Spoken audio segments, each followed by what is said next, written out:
नमस्कार दोस्तों, आप सभी का स्वागत है हमारे YouTube चैनल पर। तो आज हम बात करेंगे डीएलएड एग्जाम 2021 लेटेस्ट अपडेट। तो आज हमारी तारीख हो चुकी है 18 अक्टूबर 2021 की बड़ी अपडेट में सबसे पहले बात करेंगे आज की ब्रेकिंग न्यूज। जी हाँ दोस्तों, चतुर्थ सेमेस्टर परीक्षा कब होगी पूरी अपडेट देखेंगे। DElEd scholarship status. जी हाँ दोस्तों, जितने बच्चों की स्कॉलरशिप अभी तक नहीं आई है, क्या वो स्कॉलरशिप आएगी, पूरी अपडेट हम इस वीडियो में देखेंगे।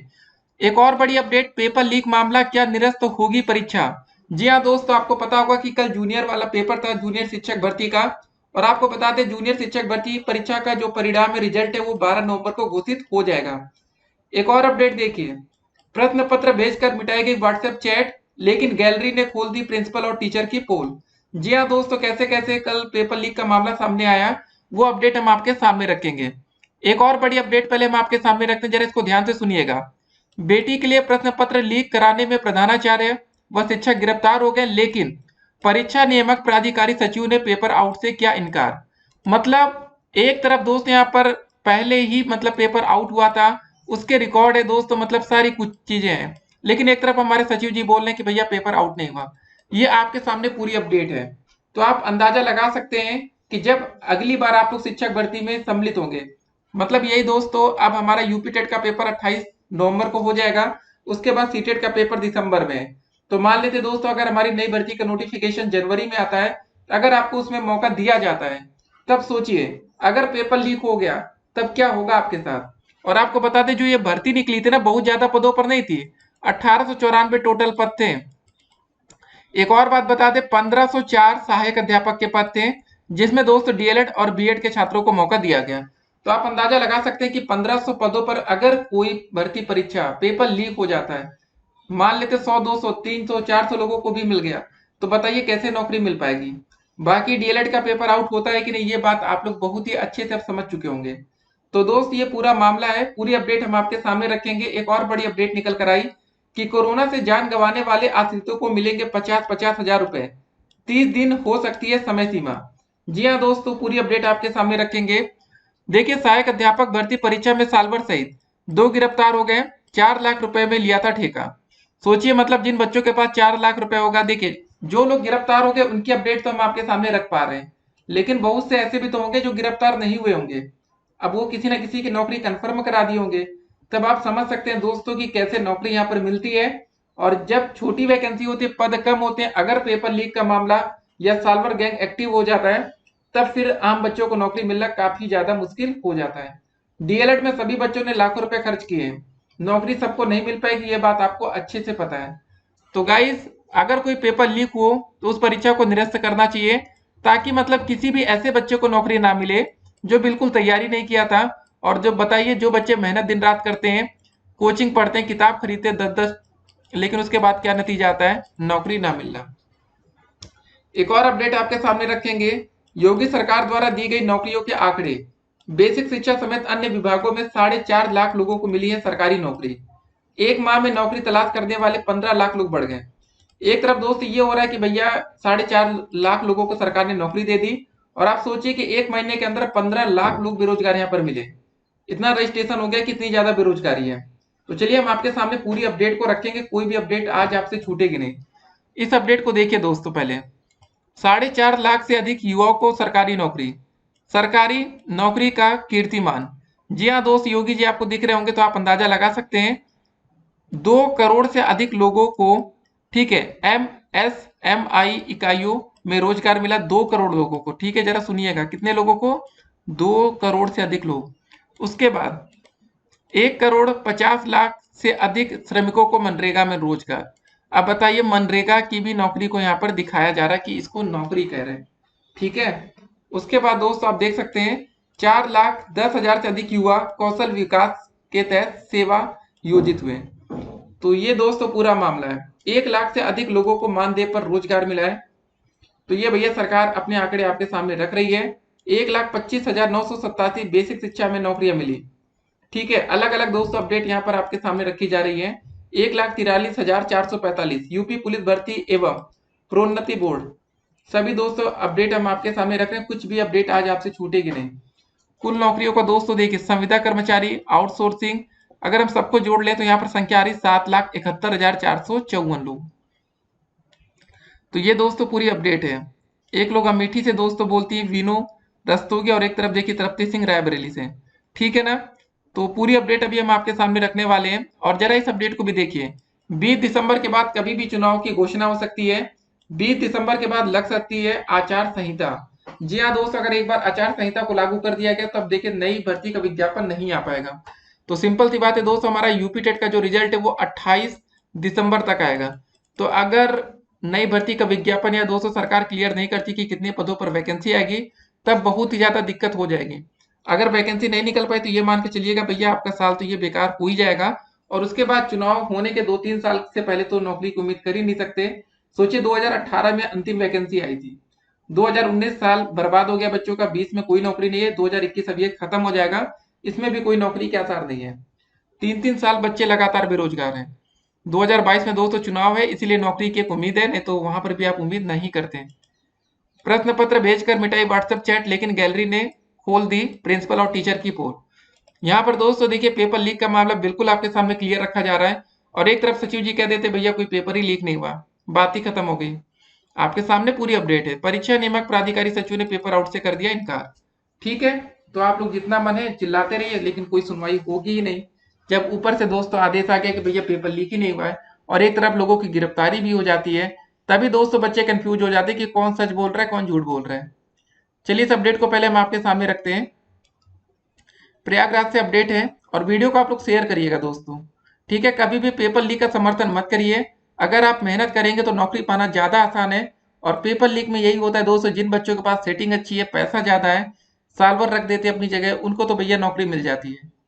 और रिस्क भी इतना होता है, या तो आर या तो पार, या तो दोस्तों आप बन ही जाएंगे या तो बिल्कुल बर्बाद हो जाएंगे। ठीक है, तो इस अपडेट को जरा देखिए। सहायक अध्यापक भर्ती परीक्षा में बेटी को पास कराने के लिए पर्चा लीक कराने के आरोपित एक प्रधानाचार्य तथा शिक्षक को रविवार सुबह यहां गिरफ्तार कर लिया गया।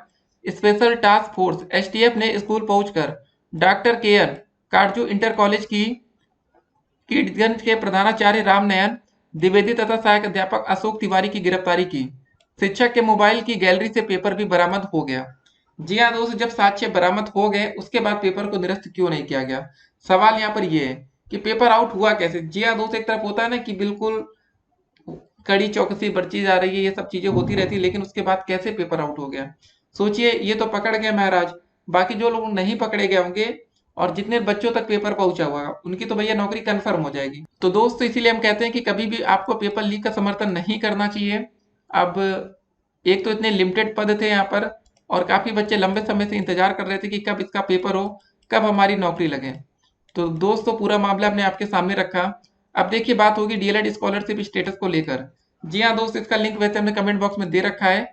देखिए क्या है ना मामला, जब चुनाव करीब आएगा तो हो सकता है कि आप लोगों की स्कॉलरशिप दे दी जाए। कुछ दिन पहले न्यूज़पेपर के माध्यम से ये अपडेट भी निकल कर आई। अब देखिए चतुर्थ सेमेस्टर परीक्षा, जी हाँ दोस्त, ये बहुत ही ज्यादा जरूरी है, क्योंकि अभी जो हमारा रिजल्ट आएगा द्वितीय सेमेस्टर का और चतुर्थ सेमेस्टर का। सिंपल सी बात है, अभी तक का जो चतुर्थ सेमेस्टर का रिजल्ट पिछली बार से आ रहा है, 2 बार 3 बार लगातार, हर बार दोस्तों लगभग 30,000 40,000 बच्चों की बैक लगती है। अगर इस बार भी दोस्तों संख्या कम भी होती है, मान लेते 100 बच्चे की बैक लगी, तो गाइस उनको दोबारा मौका तभी मिलेगा जब द्वितीय सेमेस्टर का, मतलब जिन बच्चों का अभी पेपर हुआ, जो बच्चे पास होंगे उनको थर्ड में प्रमोट करके उनका फोर्थ का पेपर कराया जाएगा। तो गाइस ये एक अंतिम मौका हो सकता है आप लोगों को शिक्षक भर्ती में मौका पाने के लिए। तभी कह रहे हैं कि जल्द से जल्द प्रयास होना चाहिए, जितना ज्यादा प्रयास होगा उतनी ही जल्दी रिजल्ट क्लियर होगा। और दोस्तों जो हमारी नोटिस आई थी कुछ दिन पहले, जो हमारी कॉपियों का मूल्यांकन था दोस्तों, वो 6 तारीख से लेकर 18 अक्टूबर तक था। तो दोस्त उसकी समय सीमा भी आज हमारी समाप्त हो रही, तो मतलब ये मान सकते हैं कि अगले 2 से 3 4 दिन के अंदर अगर हमारा रिजल्ट नहीं आता, तब यूपी टेट वैलिड पर भी दोस्तों एक सवाल या क्वेश्चन मार्क लग जाएगा। जो भी दोस्तों अपडेट निकल कर आएगी, अपडेट हम आपके सामने रखेंगे। फिलहाल दोस्तों यहाँ बच्चों को प्रयास करना चाहिए कि जितना जल्दी से जल्दी हो सके रिजल्ट घोषित होना चाहिए। बाकी दोस्त आप पेपर लीक का मामला देख सकते हैं भैया कि पिताजी थे अपनी बेटी के लिए पेपर वायरल कराने निकल गए या आउट करा दिए, उसके बाद ये पकड़ गए। बाकी दोस्तों कुछ और लोग होते हैं, तो चलिए इनकी बेटी का सवाल था, लेकिन और भी वो लोग होते हैं जिनको पैसों के लिए पेपर आउट कराना होता है। सोचिए उनकी कमाई कितनी हुई होगी, और पेपर लीक। तो मतलब गाइस इसीलिए कहते हैं नौकरी पाना इतना आसान आज की डेट में नहीं है। एक बात और याद रखिएगा, पेपर आउट कराने वाले दोस्त जो होते हैं उनकी तो बात छोड़ते हैं, लेकिन एक बात सबसे जरूरी ये है कि मान लेते दोस्तों आपकी एकेडमिक 30 नंबर की है। एकेडमिक मतलब ये समझ लीजिए हाई स्कूल में आपको जो परसेंटेज इंटर में, ग्रेजुएशन और डीएलएड या दोस्तों बीएड कर रहे हैं, चारों को जोड़ के दोस्तों जितना भी परसेंटेज है उससे 10 से भाग कर दीजिए, नंबर जोड़ लीजिए कितना आ रहा है। अगर आपकी एकेडमिक 30 प्लस चल रही तब तो दोस्तों आप सेफ जोन में हैं।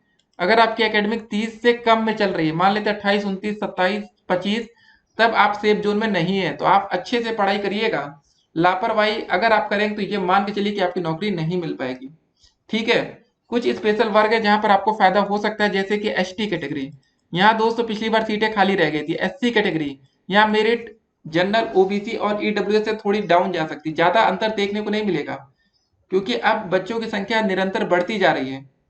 तो गाइस अगर इस बार आपने प्रयास अच्छा नहीं किया या तैयारी आपकी अधूरी रही, तो फिर अगर आप नौकरी से चूक गए तो याद रखिएगा 5-6 साल तक आप बेरोजगार बने रहेंगे। हर साल वैकेंसी निकल कर नहीं आती है। 2015 बैच के बच्चे आज भी दोस्तों याद करते होंगे वो दिन जब उनका इंग्लिश का पेपर हुआ था, उस समय 4th सेमेस्टर का। लगभग दोस्तों 20,000 से लेकर 40,000 बच्चों की बैक आ गई। सोचिए, बिल्कुल शिक्षक भर्ती के करीब आ गए थे कि अब मौका मिल जाएगा। कुछ बच्चे तो यूपी टेट की परीक्षा भी पास कर लिए, लेकिन डीएलएड में एक विषय में बैक लगने की वजह से वो शिक्षक भर्ती में नहीं बैठ पाए और अभी तक वो बेरोजगार बने हुए हैं। हो सकता है दोस्तों कि अभी उन्होंने जूनियर वाली वैकेंसी में पार्टिसिपेट किया हो, लेकिन आप अंदाजा लगाए कि यार वैकेंसी कितना लेट से आती है। ठीक है, तो चलिए मिलेंगे एक और वीडियो में दोस्तों, तब तक के लिए स्टे कनेक्टेड। आप लोग परीक्षा की तैयारी अच्छे तरीके से करिए। बाकी कमेंट बॉक्स में हमने ढेर सारा लिंक दिया, उसको लगातार चेक करते रहिए। ठीक है। हाँ, कोरोना वाली अपडेट जरा आपके सामने रख देते हैं कि कोरोना वाली क्या अपडेट अभी निकल कर आई थी। तो चलिए दोस्तों देखेंगे इसको। अपडेट लखनऊ से कि कोरोना संक्रमण की वजह से जान गंवाने वालों के आश्रितों के लिए योगी सरकार ने राहत भरा फैसला किया है। इन आश्रितों को सरकार 50-50 हजार रुपए की सहायता राशि देगी। इस संबंध में मुख्यमंत्री योगी आदित्यनाथ ने उच्च स्तरीय बैठक में रविवार को निर्देश जारी कर दिए। कोरोना संक्रमण ने प्रदेश में भी विकराल स्थिति पैदा कर दी थी। पहली लहर से अधिक घातक दूसरी लहर रही, जिसमें हजारों लोगों की संक्रमण से मृत्यु भी हो गई। सीएम योगी ने संक्रमण से काल कवलित हुए लोगों के स्वजन को सहयोग स्वरूप 50,000 रुपए देने का निर्णय लिया है। अपने सरकारी आवास पर उच्च अधिकारियों के साथ बैठक में उन्होंने निर्देश दिया कि कोई भी पात्र परिवार इस राहत राशि से वंचित ना रहे। इस संबंध में विस्तृत गाइडलाइन जल्द जारी कर दिए जाएंगे। उन्होंने कहा कि राहत राशि के विवरण के लिए सभी जिलों में जिलाधिकारी की अध्यक्षता में एक समिति गठित कर दी जाए। केंद्र सरकार के दिशा निर्देशों के अनुरूप राहत राशि देने के लिए सभी तैयारियां कर ली जाए। रविवार को जारी कोरोना रिपोर्ट के मुताबिक अब तक प्रदेश में 22,898 कोरोना संक्रमितों की मृत्यु हो चुकी है। उल्लेखनीय कि कोरोना से जान गंवाने वालों के आश्रितों को 50,000 रुपए मुआवजा के बारे में केंद्र सरकार ने बीते दिनों सुप्रीम कोर्ट में शपथ पत्र दाखिल किया था। केंद्र ने सुप्रीम कोर्ट को बताया था कि मुआवजे की रकम राज्य आपदा मोचक निधि से दी जाएगी। 30 दिन हो सकती है समय सीमा। सरकार इस फैसले को लेकर गाइडलाइन जारी करने जा रही है। वैसे सूत्रों ने बताया कि इसमें 30 दिन की समय सीमा को पात्रता का आधार बनाया जा सकता है। यदि कोरोना पॉजिटिव रिपोर्ट आने के बाद 30 दिन में किसी व्यक्ति की मृत्यु हुई है तो उसे सहायता राशि का पात्र माना जा सकता है। ठीक है दोस्तों, तो ये बात है। तो चलिए, अगर आपके जान पहचान में कोई हो तो उनको बता दीजिएगा। कम से कम होता ना कि कंडीशन जब सही ना हो तो कुछ राशि भी मिल जाए, तब भी वो काफी ठीक ठाक होती है। तो चलिए दोस्तों, मिलेंगे एक और वीडियो में और भी अधिक अपडेट के साथ। फिलहाल पेपर लीक का मामला देख लीजिए आप लोग। ठीक है, डीएलएड का भी पेपर वायरल हुआ था, लीक हुआ था, ये बात आपको पता है ना। तो आप सोचिए, यहाँ पर जिन बच्चों को मिला होगा उनकी तो नौकरी लग जाएगी, बाकी बच्चे बेरोजगार रह जाएंगे। चलिए मिलते हैं एक और वीडियो में, तब तक के लिए stay connected. Have a nice day.